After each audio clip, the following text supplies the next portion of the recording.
Hello, everyone. Welcome to today's lecture. We will have Rie Asano, Dr. Rie Asano, presenting to us today, presenting about social affective neuroscience of musical rhythm. We'll put in the link to sign up for our newsletter in the chat, and you will be up to date for any upcoming lectures like that. So I am very proud to be introducing Dr. Rie Asano, but first I want to pass it over to Dr. Clemens Maidhoff, a senior fellow researcher here at CIMTR, who's going to give a bit more background. Yes, hello and welcome everybody from me, and thanks for joining tonight at this on this bank holiday in the UK. I'm Clemens Maidhoff. I'm a senior research fellow here at our Cambridge Institute for Music Therapy Research, and our institute was founded in 2017, and we currently have, I think, 13 staff members working on different research projects which fall into our 5 research areas, which are healthy aging and dementia, neuroscience of music therapy, neurorehabilitation and stroke, mental health, children, young people, and families. And we also have a very active PhD student community. So if you're interested in pursuing a PhD in music therapy, please do get in touch with us.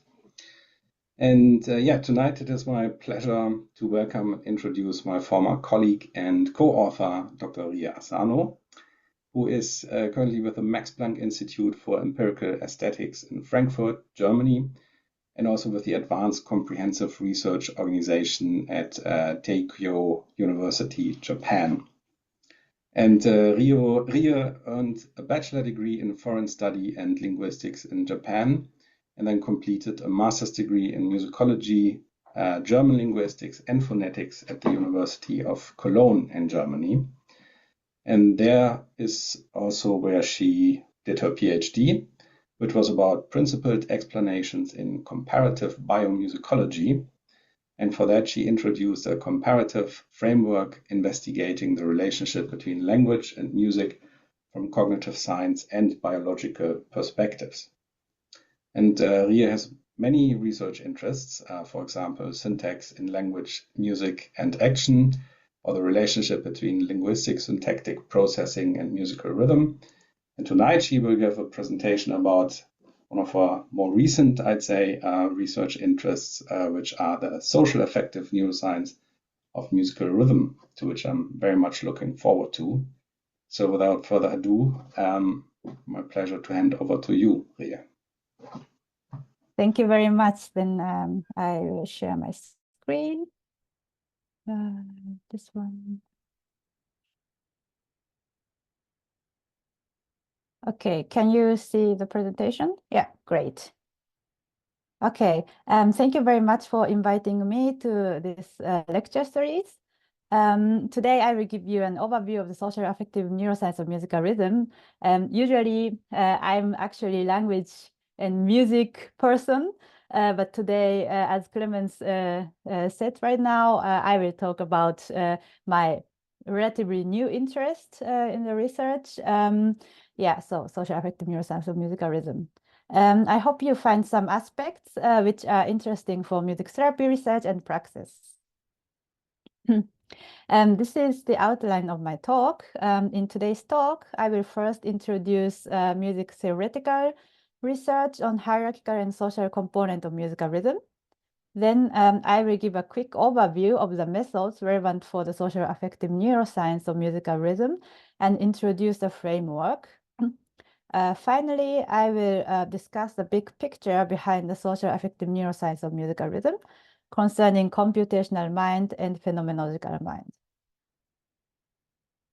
Okay, let me begin with the theoretical research. First of all, it is important to note that social and affective components are intertwined in music and cannot be separated. And one example is emotional contagion caused by music. As you may know from your experience of a concert, emotion can be transmitted from the performers to the listeners. Also, joint music making is a social affective medium in which emotional contagion between co-performers plays a crucial role. Another example is attachment-related effect evoked by music. Attachment-related affect is a feeling of socially and emotionally linked to someone else. So similar to grooming or nursing of offspring, music can emotionally connect individuals. So the tight link between social and affective components of music has kept being emphasized over the decades. But the question is, how do musical features, affect, and social interaction relate to each other? To tackle this issue, one important component linking emotional and social aspect of music is movement, because music can be seen as a movement-based emotional engagement. In this context, musical rhythm plays the most significant role because of its tight link to movement. For example, just listening to musical rhythm engages motor systems of the brain. These include cortical structures such as premotor cortex, supplementary and pre-supplementary motor area, as well as subcortical structures such as basal ganglia and cerebellum.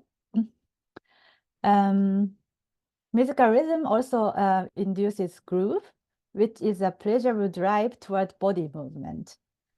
The motor system of the brain is strongly engaged or modulated when listening to high groove music. Also, musical rhythm can mediate alignment of emotional states between individuals via movement synchronization in a group and in a caregiver-child dyad. So the study of the social acceptive component of musical rhythm can shed light on the link between musical features, affect, and social interaction. Because music is both complex hierarchical structured sequence and social practice, musical rhythm is investigated from the perspective of hierarchical cognition and social cognition. Here, hierarchical cognition deals with hierarchical processing of temporal sequence within an individual, while social cognition concerns social interaction between individuals. Well, those two domains of musical rhythm seem very different from each other, but they have an important commonality. Hierarchical rhythmic structure of music and jointly coordinated rhythmic actions in music making both relate to affect, including emotion, mood, prosociality, approach avoidance, motivation, and pattern obtention and relaxation. So now let me discuss how hierarchical and social aspects of musical rhythm relate to each other via affect. The most basic level of hierarchical rhythmic structure in music is hierarchical metrical structure, which represents a regular pattern of strong and weak beats at different hierarchical levels. Okay, let's listen to this very simple example.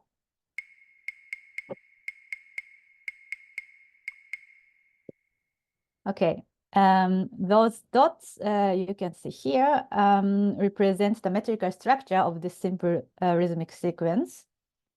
First, the beats are assigned at the first level. Here, the interbeat interval corresponds to the onset of the shortest notes. Here, 8 notes in this case. Then those beats are grouped together, and the strongest beat of each group is projected onto the higher level. One of those levels represents the beat to which we clap our hands. So the interpretation of a rhythmic sequence in music depends on the underlying hierarchical representation. Let me introduce another example to strengthen this idea. Please listen to this example and try to clap your hands at regular intervals.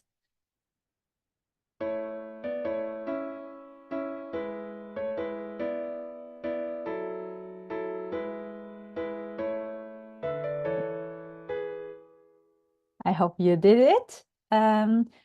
Okay, so this was an excerpt of Mozart Piano Sonata number 331 in terrible MIDI quality. I'm sorry for this. Well, I guess that most of you have clapped your hands like this, or maybe faster.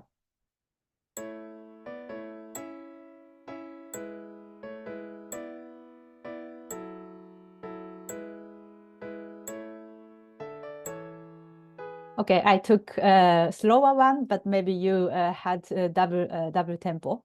It's also possible. But this is also a possible interpretation.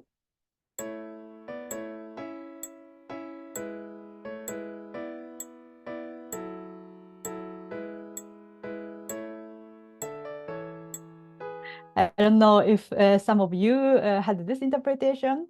It sounds funny, but it's also a possible interpretation. Oops, sorry.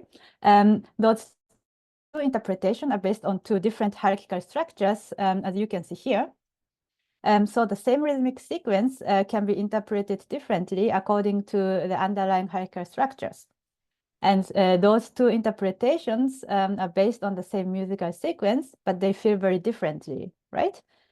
This is because strong beats correspond to the note onsets in the first representation, first interpretation, sorry, while there are some strong beats on the empty slot in the second interpretation. Okay, those points where the strong beats do not correspond to the onset cause tension, like here. And then the next place where the strong beats correspond to the note onset cause some relaxation. So the tension relaxation patterns of those two interpretations are different. Let's listen to those two interpretations once more with this graph.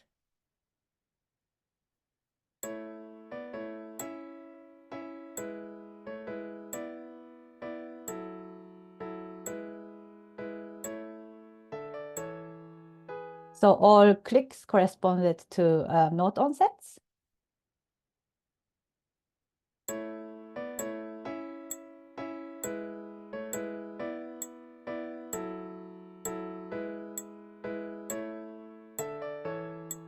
Here there were some clicks that were not on the note onsets. So there was some tension. I hope now it is clear when I say that the interpretation of a rhythmic sequence in music depends on the underlying hierarchical representation. I also hope that that now it is clear how the hierarchical metrical structure relates to tension relaxation pattern, which is one component of affect. So now, what is the mechanism underlying the generation of tension relaxation patterns based on hierarchical metrical structures? Here, expectancy is a candidate mechanism because the manipulation of expectancy is known to lead to affective responses such as groove. In the current music cognition research, depending on your theoretical approach, this issue is also discussed in terms of predictive processing. In the domain of rhythm, syncopation involves the manipulation of predictive processing and is one phenomenon known as causing groove. Syncopation is generated by an accentuation of a metrically weak beat instead of a strong beat. As you can see here, because those two notes are tied, the note onset occurs on the weak beat instead of on the strong beat. Because we usually expect that an accentuation occurs on a strong beat, an accentuation of a weak beat leads to a prediction error. Also, syncopation occurs in different degrees and can lead to different degrees of prediction error. Okay, let's listen to this example sequence first.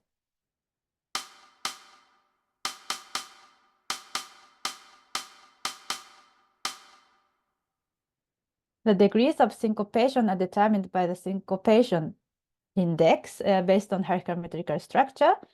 First of all, the strength of the syncopated rhythm is calculated as the weight of R, this one, minus the weight of N, so this one.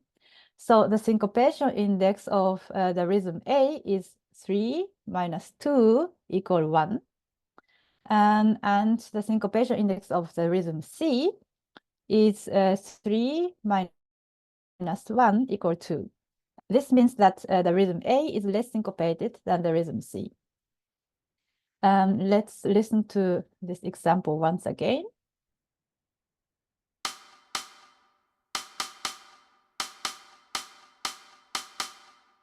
maybe you notice that the surpriser effect is a bit larger in the rhythm C than A. Also, the syncopation index of the rhythm B is -2. So this means that the rhythm B is not syncopated. Okay. Okay, let's listen to some other examples.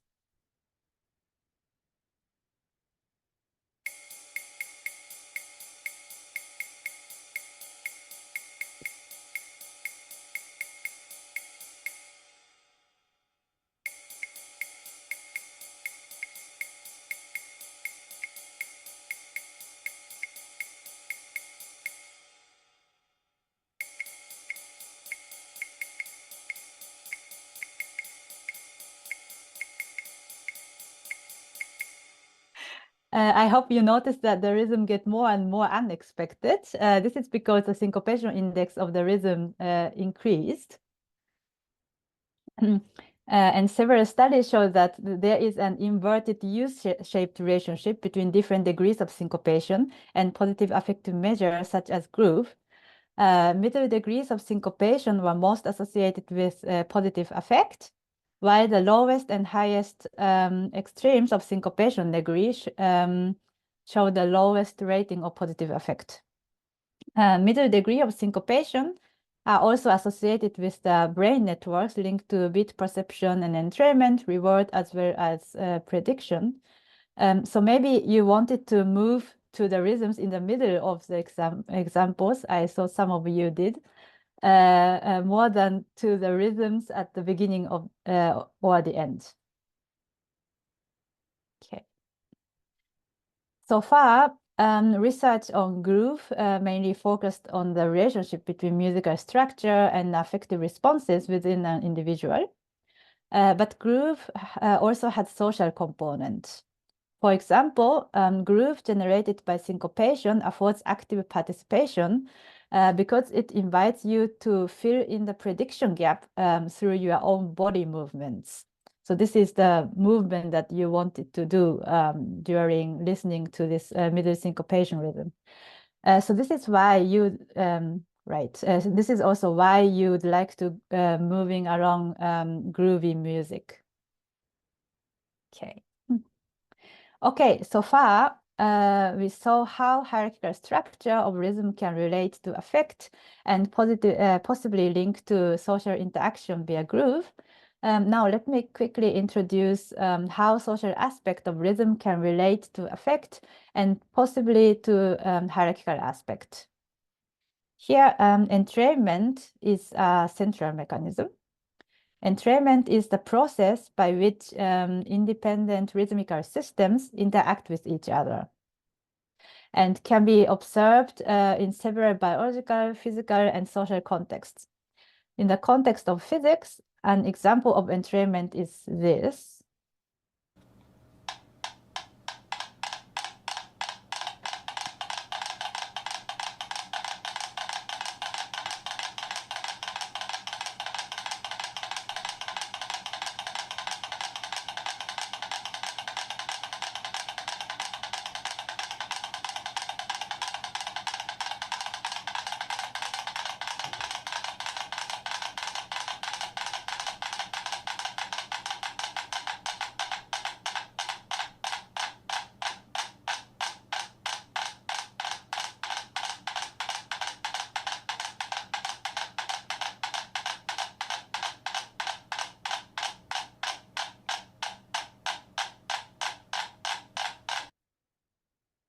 Here, independent rhythmical systems, metronomes in this case, interacted with each other and synchronized. In the context of music, entrainment occurs in making music or dancing together in a group. Here, each individual is a rhythmic system, and entrainment happens through an interaction between individuals.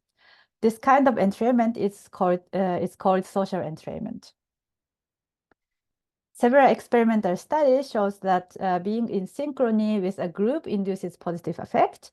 For example, interpersonal synchrony via social entrainment promotes pro-social affect. This can be yielded by aligning representations of self and other through synchronization. Finally, entrainment occurs at all levels of hierarchical metrical structure.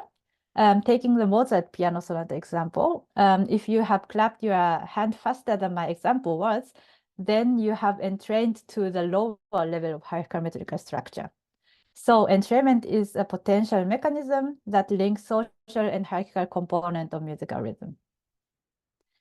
So to conclude the theoretical part of this talk, hierarchical cognition and social cognition are linked via affect. From a perspective of hierarchical cognition, interpretation of musical rhythm depends on underlying hierarchical metrical structure. Based on hierarchical metrical structure, several degrees of prediction error can be created, as we saw it with the example of syncopation. The degree of prediction error is associated with positive affect, such as groove, and groove can act as an interface between hierarchical and social component of musical rhythm because of its participatory nature.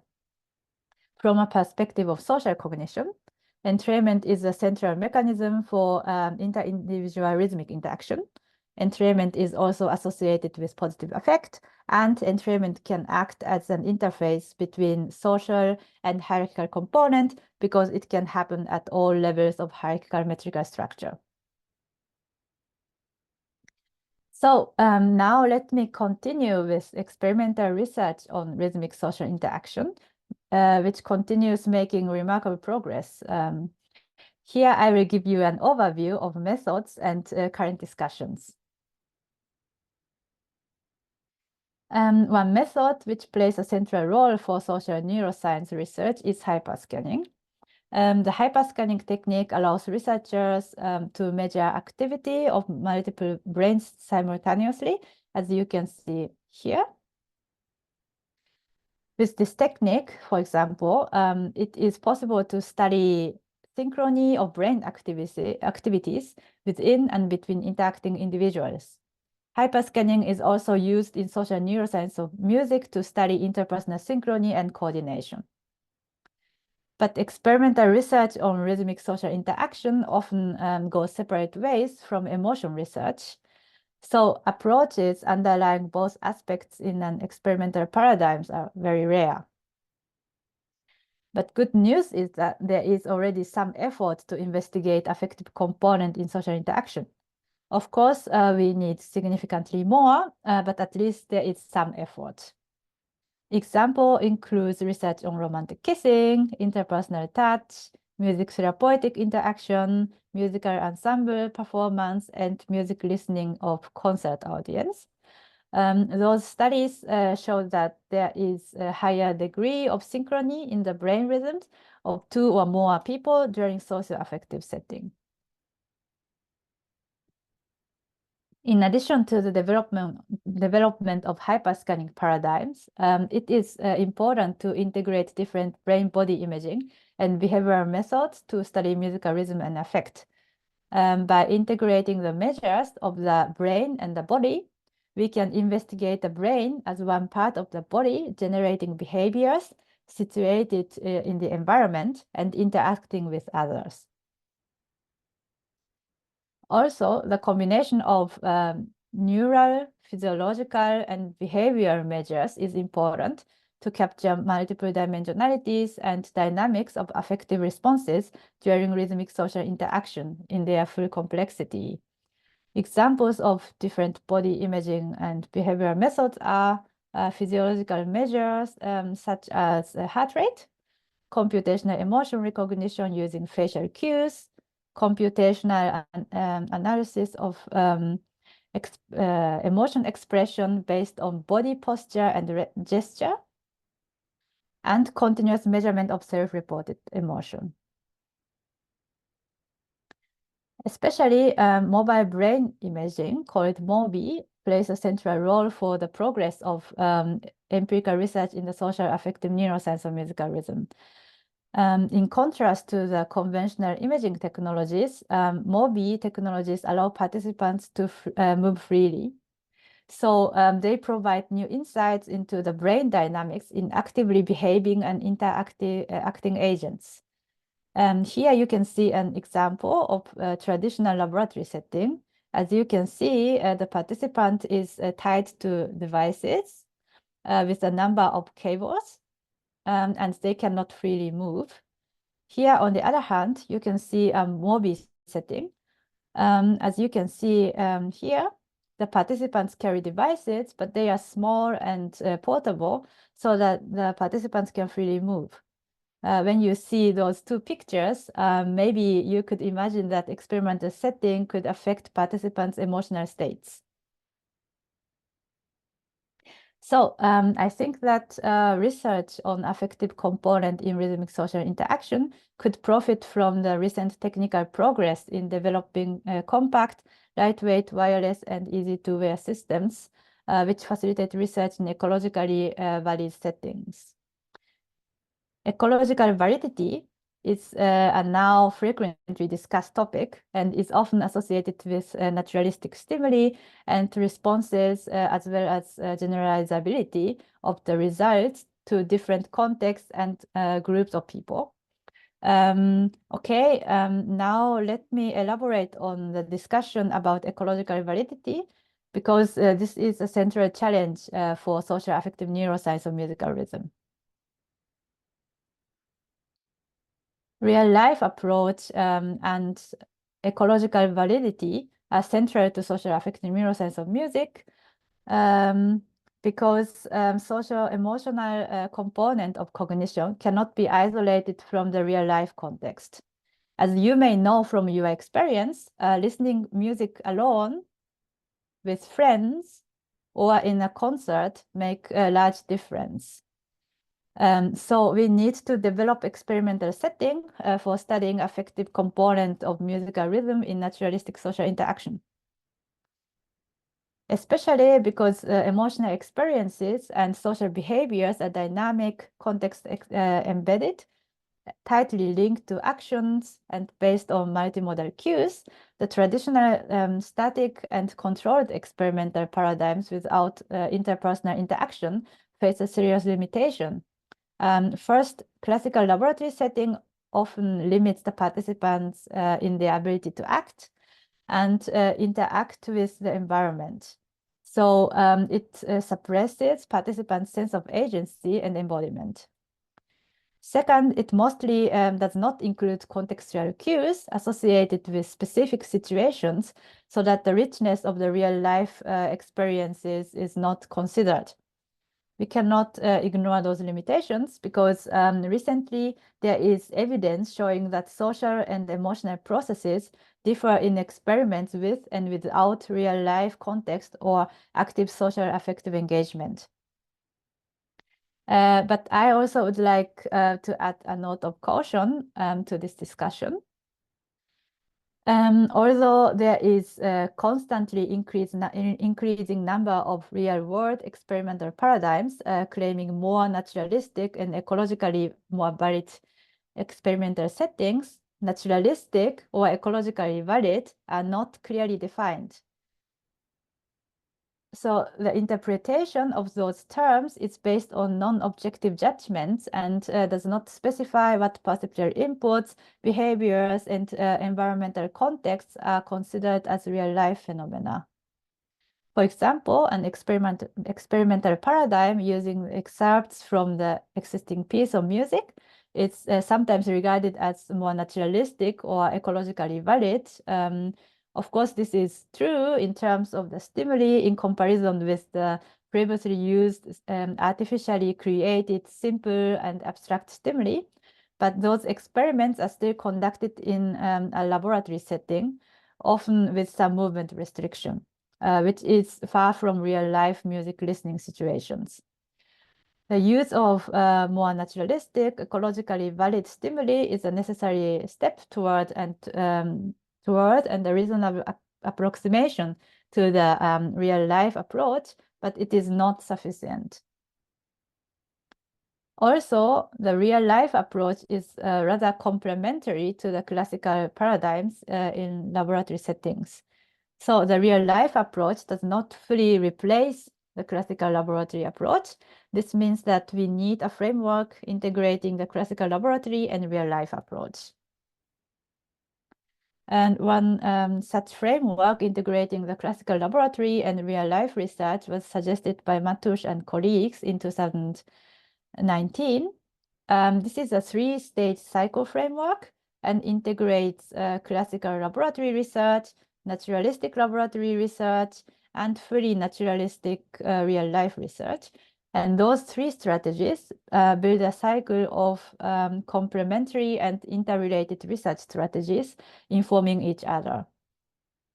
The classical laboratory research is based on highly detailed hypotheses, high experimental control, and maximized statistical power, and offers insights into neurocognitive mechanisms underlying perception and action. This is only possible because cognition is decomposed and isolated into basic experimentally testable components, and the experimental designs are kept as simple as possible. The naturalistic laboratory research is considered as an intermediate point on the continuum between the maximal experimental control and the maximal real-life relevance. It studies cognition in laboratory settings resembling real-life situations. So it keeps a certain degree of experimental control, but considers a part of the complexity of real-life situations. Then the real-life research mainly refers to research conducted in real-life situations outside the laboratory where no experimental control is possible. Those three approaches build a bidirectional feedback cycle, similar to the exploration confirmation cycle of the scientific method, as you know. For example, the predictions on cognitive mechanism confirmed by the classical laboratory research can be tested by the naturalistic laboratory research to validate if the results hold under more complex situations, stimuli, or tasks emulating the real-life setting. Then the presence and or relevance of those neurocognitive mechanisms in the real-life situations can be studied by the real-life approach, which in turn generates new questions that can be investigated by the classical or naturalistic laboratory research. I think that this framework can be applied in music research because music is a unique case offering a continuum of ecological interaction. As you can see here, an individual can interact with a recording, a virtual partner, another person in duo, multiple people in the ensemble, and also with audience. From a perspective of studying affective component in rhythmic social interaction, the interaction with a recording is the most experimentally controlled and the least ecologically valid condition, while the interaction in a duo or an ensemble is the most ecologically valid condition. So music research has potential to advance a real-life approach. And also in music making, at least in the Western culture, performers often interact based on the musical score. So there is some degree of control even in ecological valid condition.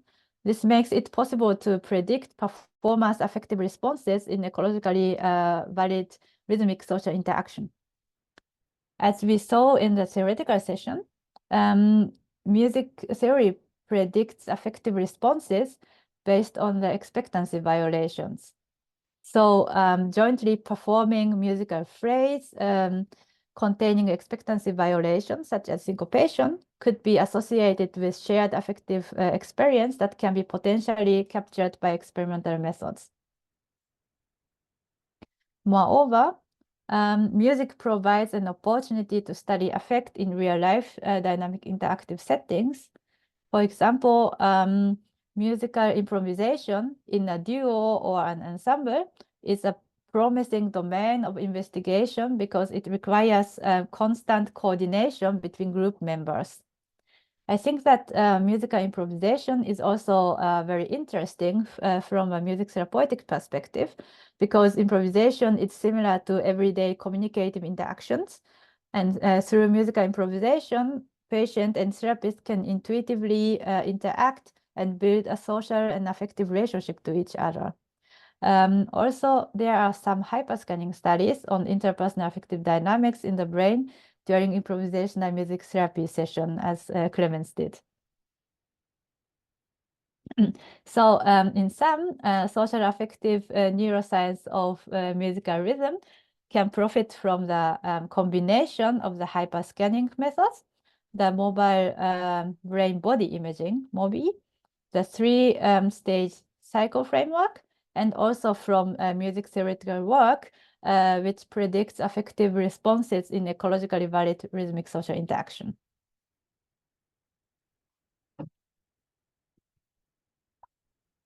Now, let me close this talk by discussing the big picture behind the theoretical and empirical research I introduced so far. Many of you might know the mind-body problem, which is about a relationship between mental phenomena and physical phenomena. Concerning the social affective neuroscience of musical rhythm, this mind-body problem is certainly still relevant. But I would like to point out another problem, namely the mind problem. Okay, what's this? As some of you might have noticed during my talk, social affective neuroscience of music has to do with two types of the mind. On the one hand, it deals with the computational mind, so the mind as an information processing system. Maybe you remember that I talked about hierarchical structure underlying musical rhythm. Here, the idea is that a rhythmic sequence is hierarchically processed and is represented as a hierarchical metrical structure. And this is one example of information processing that the computational mind does. And the relationship between incoming information and mental representations is often determined by abstract rules. According to this kind of information processing approach, affect is a result of hierarchical processing and is based on hierarchical representations. So my claim that your experience of tension relaxation patterns of rhythm sequence depends on the underlying hierarchical structures is based on this kind of information processing approach. One central assumption of the information processing approach is that this kind of hierarchical processing is universal to humans. So according to cultural background, for example, we might represent different hierarchical structures, but the fact that we hierarchically process rhythmic sequences and represent them as hierarchical structure is the same for all of us. Also, information processing approach assumes that cognitive process, say hierarchical processing, can be isolated from the environmental, social, or bodily context. As a consequence, researchers try to experimentally test a cognitive process of interest under a highly controlled laboratory setting. Also, they mainly focus on how a particular cognitive process is implemented in the brain. Here, social component is also treated as a type of information processed by and represented in the brain. On the other hand, we also have a phenomenological mind for our personal experience of musical rhythm. This is particularly relevant for research on the affective component of musical rhythm, because affect is something that we personally experience. I also think that from the perspective of music therapy, the phenomenological mind plays a central role, because each person has maybe different experience of music therapeutic sessions.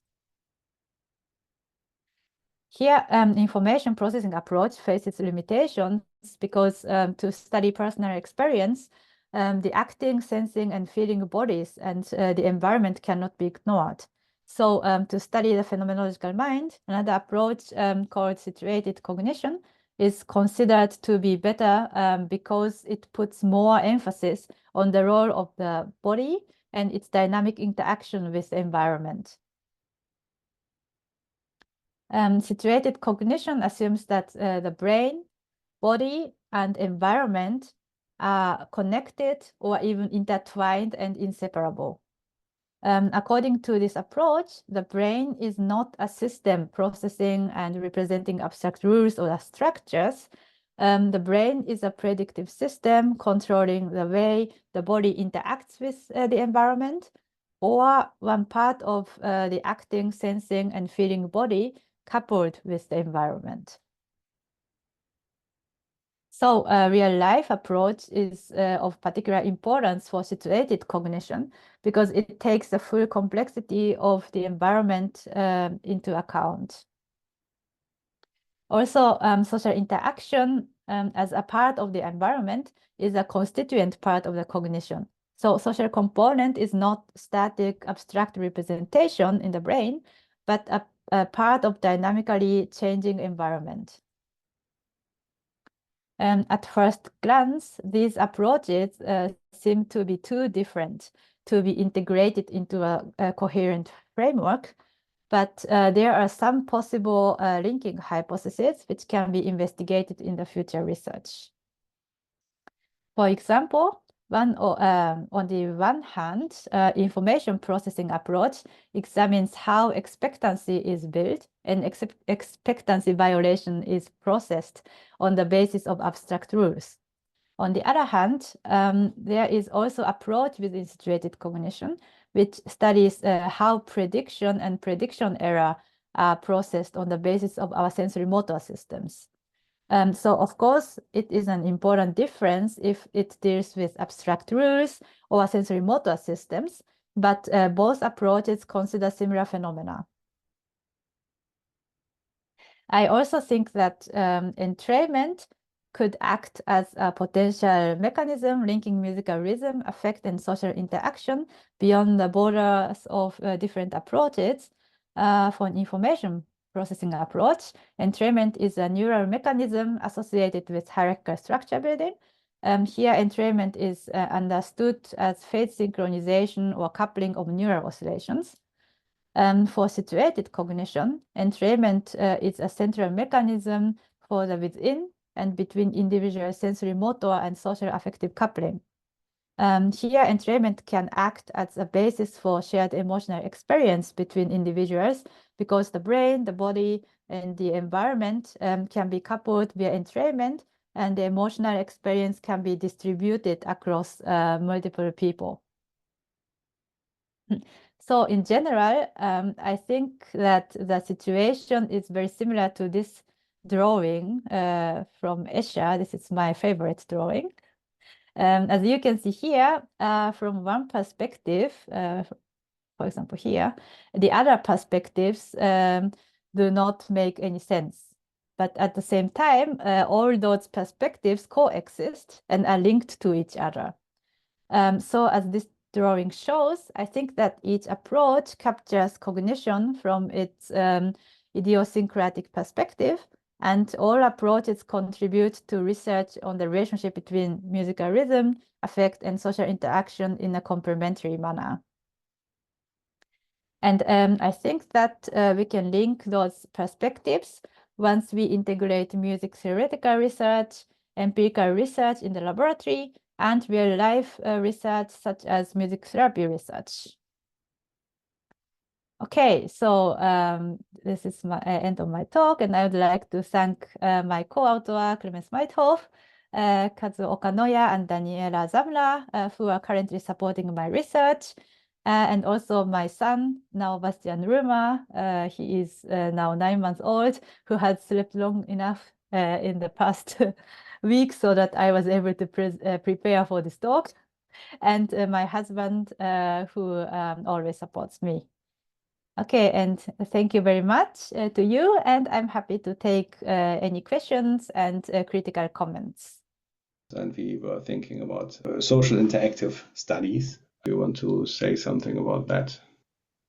How we combine real-life research and this laboratory research one, you mean? Yeah. Mhm. I think, yeah, for example, syncopation index is something that predicts rhythmic, rhythmic prediction and prediction error, and this can be studied in laboratory research. And there is already much research done on this.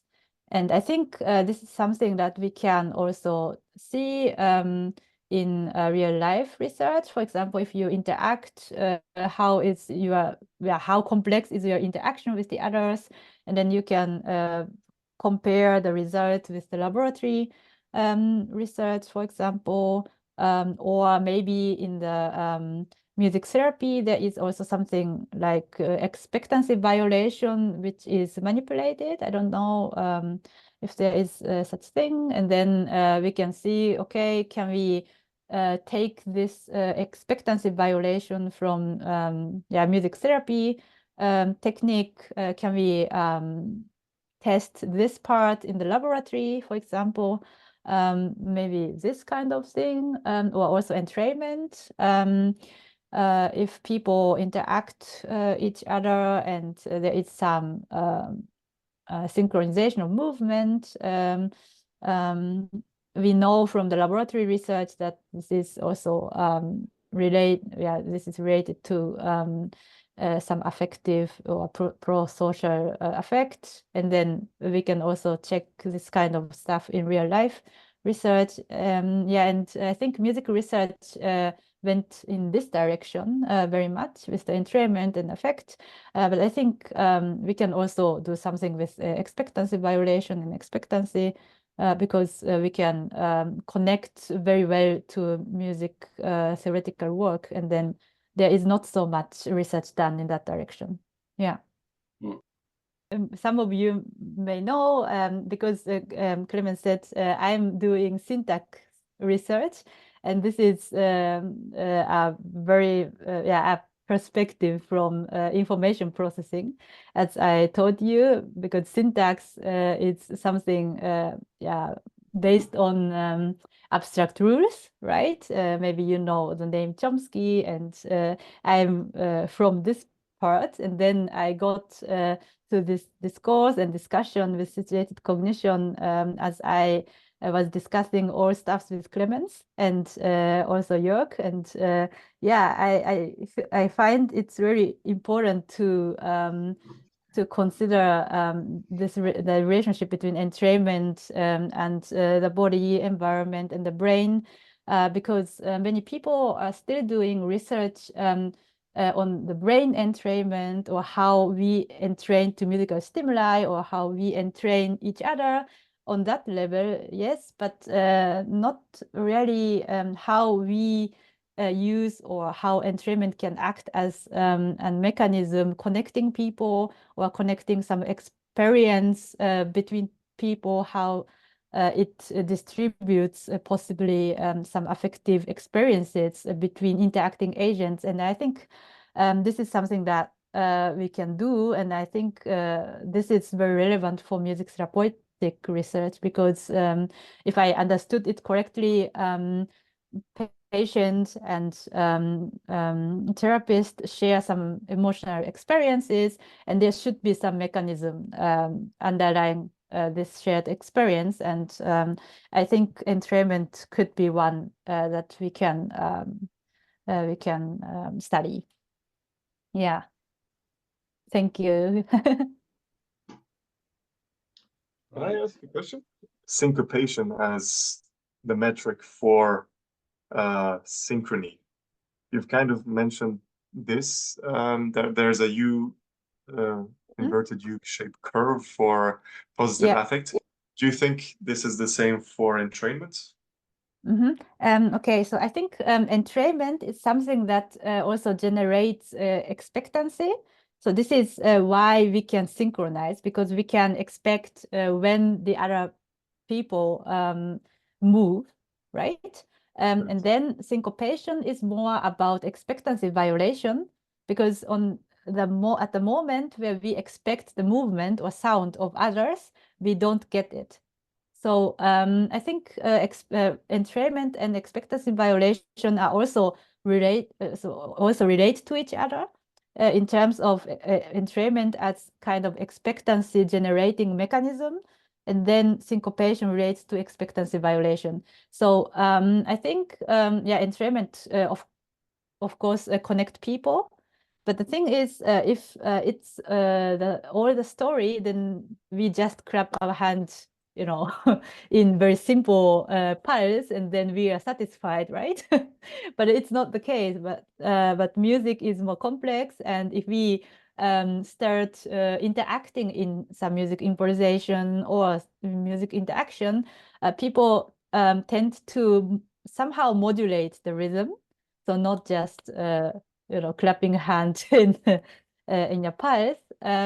So I think this is those are both aspects that we have to consider if we talk about positive affect or connecting people with rhythm. I think on one hand, expectancy with the simple pulse, with entrainment. On the other hand, something that violates expectancy to induce even more movements in this interaction. So I think they are kind of different side of one coin. Yeah.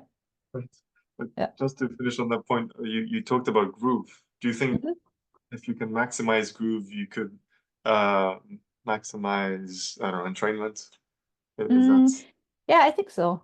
Yeah. So this is one prediction based on theory, because there is study showing that groovy music activates motor area of the brain, which is also involved in entraining on body movement to music. So I think it should somehow relate it. It should be somehow related. Yeah. Rie says thank you, but she sent it to the host and panelists, but it was for everyone. Okay, yeah. Thank you. Thank you, everyone, and see you soon.